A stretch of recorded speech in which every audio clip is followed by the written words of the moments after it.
The tribunal set up by the Lagos State government to investigate last year's civil disturbances at the Michael Otedola College of Primary Education, Ekwe, today submitted its report to the state governor, Babatunde Fashola. The tribunal was inaugurated on September the 6th, 2013, following the violence that occurred on June the 17th, 2013, by students of the institution. They were protesting the non-admittance of students into the examination hall owing to unpaid fees. The tribunal was set up to look into the immediate and remote causes of the crisis, evaluate the extent of damage and casualties, as well as give recommendations that may be necessary to prevent further unrest. Now, residents of Ikwano local government area of Abia State are crying out for assistance over the poor state of the roads. The roads, they say, have been abandoned by the contractors, a situation which has brought untold hardship to the people. On our community reports tonight, we take a look at the challenge of the people in the area. Finacial, now you're talking.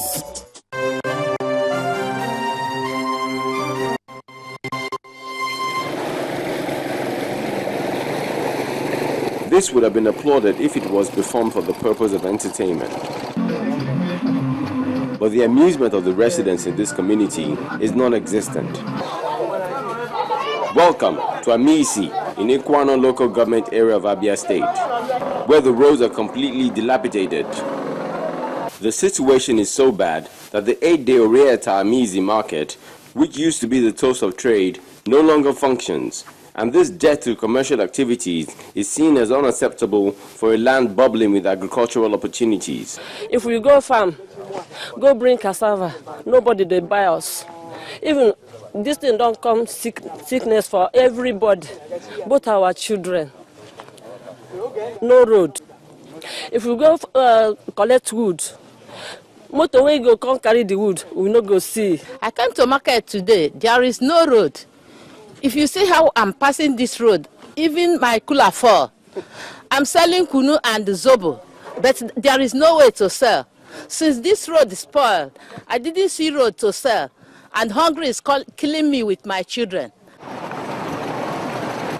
Vehicles grudgingly trudge along the mud-ridden and waterlogged roads, not because of choice, but for the fact that this is the major access route to other states in the region. The traditional ruler, also a recipient of the hardship, has rallied the community to express their grievances to the government, especially as the contract to rehabilitate the road had long been awarded. It's so badly broken down that I don't know. Even when the other side has been repaired and vehicles start flying there, whether it will still be possible for us to have this place, back again. The community is suffering immensely. This part of the world should not just be abandoned, as it has been abandoned. That people inside it, people who are living inside it, are suffering now. We can't go anywhere. Nobody comes to this community again. The sight of this caterpillar pretending to work infuriates them the more. We are not happy. We are not happy. To avoid any other further action from the youth, we are calling on them to come and rescue us. If not, something will happen.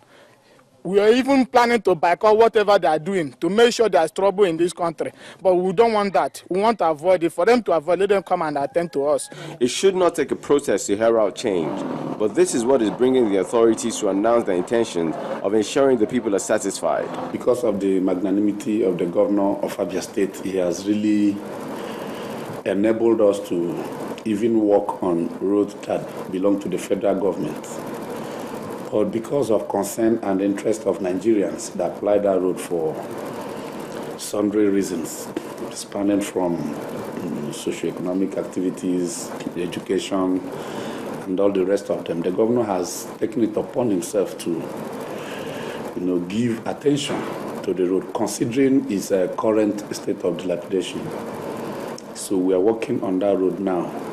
And leadership is the ability to enlist the aid and support of others in the accomplishment of a common task. And for those who wish to lead peacefully, they must ensure their followers live in peace.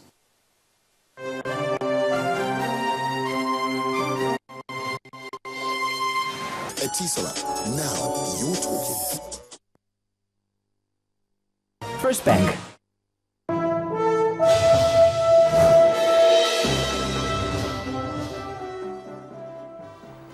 Hello and welcome to Business News. The Federal Executive Council has approved 1.9 billion naira for the purchase of the first set of standard gauge locomotive railway coaches.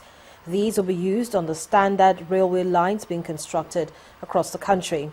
After the weekly council meeting chaired by President Goodluck Jonathan, the Minister of Transportation, Idris Umar, told journalists that the fund is for the design and manufacturing of diesel and electric locomotive engines.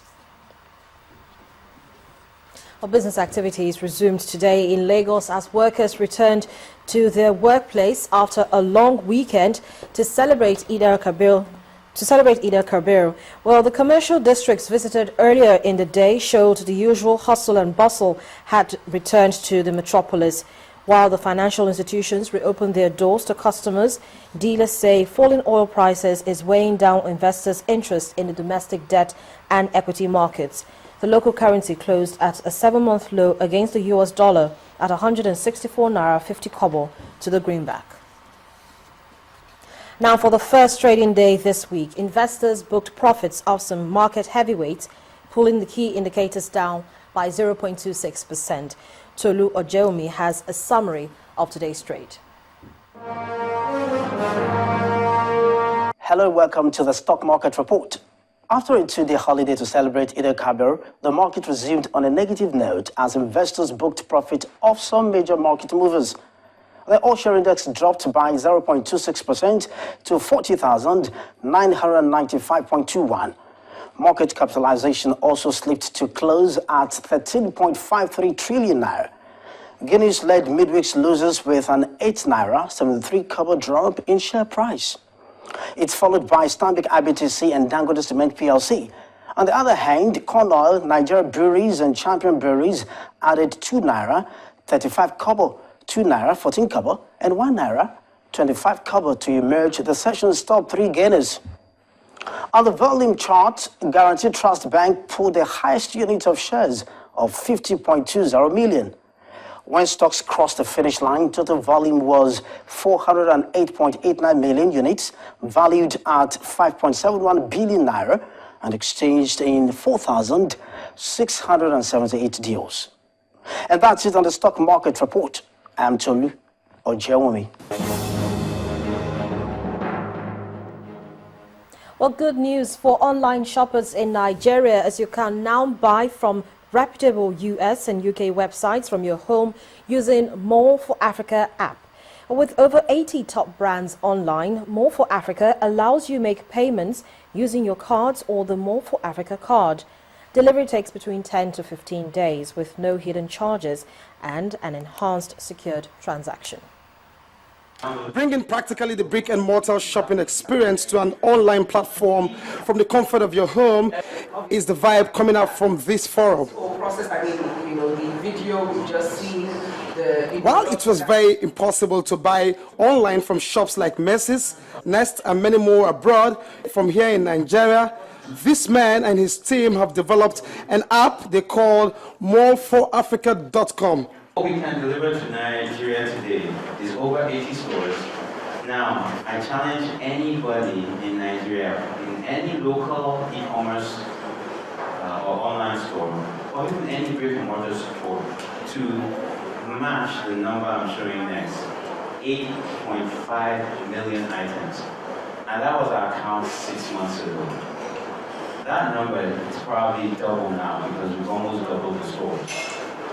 Security has been key, delivering within a fortnight, and above all, being able to pay for your items using a More for Africa card or your regular VEF card is the high point of this application.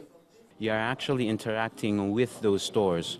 We are actually a virtual mall, which is different from the traditional e-commerce store. A traditional e-commerce store is going to have inventory. You can basically buy whatever they have. With what we have, you can almost buy whatever you want.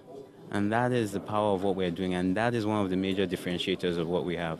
We do have another item for those people who are not very comfortable placing their MasterCard or Visa card online, and that's called the web card.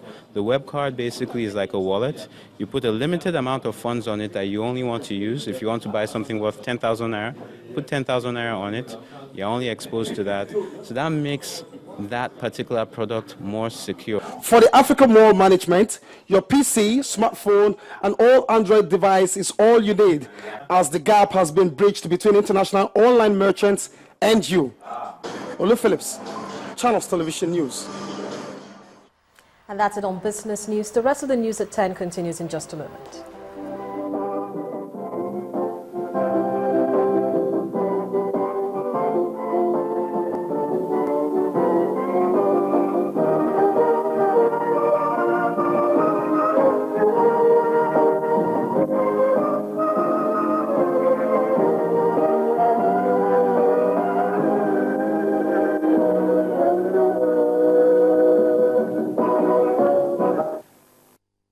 First Bank. Still ahead on the news at 10, Kano Pillars, Warri Wolves and Eyimba secure crucial wins to sustain their position in the Globe Premier League. Well, that's on Sports News. You stay with us.